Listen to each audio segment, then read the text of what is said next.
ರಾಜ್ಯ ಬಿಜೆಪಿ ಅಧ್ಯಕ್ಷರಾದಂಥ ಶ್ರೀ ವಿಜೇಂದ್ರರವರು ವಿಧಾನ ಪರಿಷತ್ತಿನ ಚುನಾವಣೆ ಸಂದರ್ಭದಲ್ಲಿ ಅಡ್ಡ ಮತದಾನ ಆಗಿರುವ ಕುರಿತಾಗಿ ಆಂತರಿಕ ಸತ್ಯಶೋಧನೆ ಮಾಡಲಿಕ್ಕೆ ಅಂಥೇಳಿ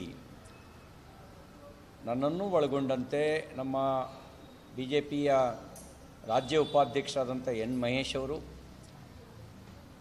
ಹಿಂದೆ ನಿಕಟಪೂರ್ವ ಪ್ರಧಾನ ಕಾರ್ಯದರ್ಶಿಗಳು, ಈಗ ಶಾಸಕರಾಗಿರ್ತಕ್ಕಂಥ ಮಹೇಶ್ ತೆಂಗಿನಕಾಯಿ ಅವರ 3 ಜನರ ಸಮಿತಿಯನ್ನು ಮಾಡಿದರು. ಅವರಿಗೆ ನಮಗೆ ಹೇಳಿದರು, ಆದಷ್ಟು ಬೇಗ ನೀವು ಆಂತರಿಕವಾಗಿ ತನಿಖೆ ನಡೆಸಿ ವರದಿಯನ್ನು ಕೊಡಿ ಅಂತ ನಮಗೆ ನಿರ್ದೇಶನವನ್ನು ಕೊಟ್ಟಿದ್ದರು. ಅದರಂತೆ ನಾವು ಆಂತರಿಕ ತನಿಖೆಯನ್ನು 4 ದಿನದ ಒಳಗೆ ನಡೆಸಿ ಮೂವರೂ ಕುಳಿತು ಪರಸ್ಪರ ಚರ್ಚೆ ಮಾಡಿ ಮೂವರಿಗೂ ಸಹಮತವಾಗಿರ್ತಕ್ಕಂಥ ಅಂಶಗಳನ್ನಷ್ಟೇ ವರದಿಯಲ್ಲಿ ಉಲ್ಲೇಖ ಮಾಡಿ ನಾವು ವರದಿಯನ್ನು ಇವತ್ತು ರಾಜ್ಯಾಧ್ಯಕ್ಷರಿಗೆ ತಲುಪಿಸೋ ಕೆಲಸ ಮಾಡಿದ್ದೇವೆ.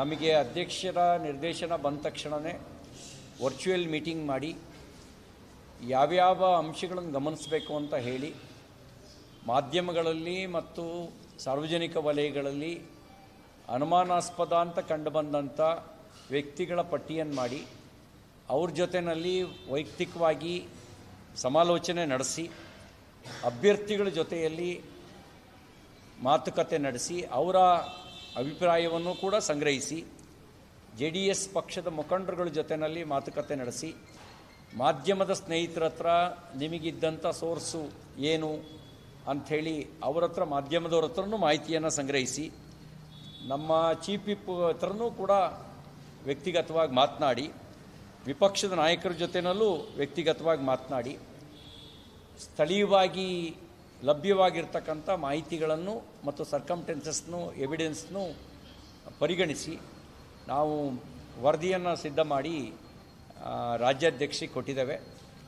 ಇದು ಆಂತರಿಕ ತನಿಖೆ ಆಗಿರೋದ್ರಿಂದ ಆಂತರಿಕ ತನಿಖೆಯನ್ನು ನಡೆಸಿ ನಮ್ಮ ರಾಜ್ಯಾಧ್ಯಕ್ಷರಿಗೆ ತಲುಪಿಸಿದ್ದೇವೆ. ಇದಕ್ಕೆ ಸಂಬಂಧಪಟ್ಟಂತೆ ಇನ್ಯಾವುದೇ ಮಾಹಿತಿಯನ್ನು ಹಂಚ್ಕೊಳ್ಳೋದು ನಮಗೆ ಅದು ಸೂಕ್ತ ಆಗಲ್ಲ. ಇಷ್ಟೇ ಮಾಹಿತಿಯನ್ನು ತಮ್ಮ ನಡುವೆ ಹಂಚ್ಕೊಳ್ಬೇಕು.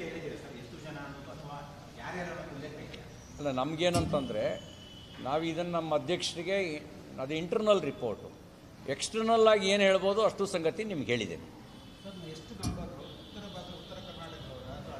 ಅಲ್ಲ, ನಿಮಗೆ NDAಯ 12 ಮತಗಳು ಕ್ರಾಸ್ ವೋಟಿಂಗ್ ಆಗಿದ್ದಾವೆ. NDAದು ಅಲ್ಲ, ನಿಮಗೆ ಅದರಲ್ಲಿ ನೇರವಾಗಿ BJPಯ ಅಭ್ಯರ್ಥಿ BJPಗೆ ಹಾಕಬೇಕಾಗಿದ್ದು ನಮಗೆ 3+1 3 ವೋಟು ಕ್ರಾಸ್ ವೋಟ್ ಆಗಿದೆ, 1 ಇನ್ವ್ಯಾಲಿಡ್ ಆಗಿದೆ.